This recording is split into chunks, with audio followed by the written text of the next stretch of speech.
Welcome everybody, my name is Ben with Master Spas and Chili Goats. We're starting a series of how-to videos so that you can make operation of your chili goat in your facility or home much easier. How to properly drain. Now there's a couple things we need to talk about in here. Inside the cabinet you have a drain, okay? It's a gravity drain, and what that means is it can't pump up, okay? It's just a drain.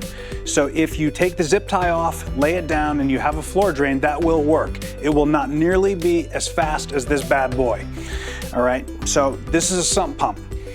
Now, you can run a 3/4 garden hose all the way up to a 2-inch discharge, 1.5 inches. This is 1 inch.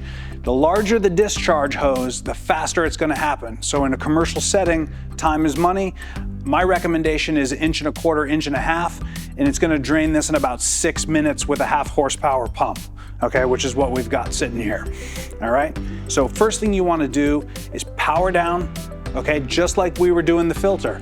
Now, on the draining, we're assuming that your tub has been in use. So in that filter, there could be some junk in there. I don't want you to pull that filter out until the water's all the way out, because then it won't go into the water. Anything that's in that filter will remain there. So that's a little trick of the pros. So to rehash this, we're gonna unplug large sump pump, make sure it's going into a drain, not onto your floor. We've had that happen.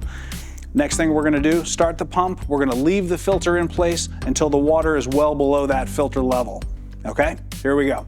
So the only thing that you need to know about putting the sump pump into the bottom, you want it to obviously lay flat. In the beginning, it may be flopping around, so once you get it started, you can kind of hold it in place, and these larger pumps, they're gonna pump faster, so it's not gonna take that long.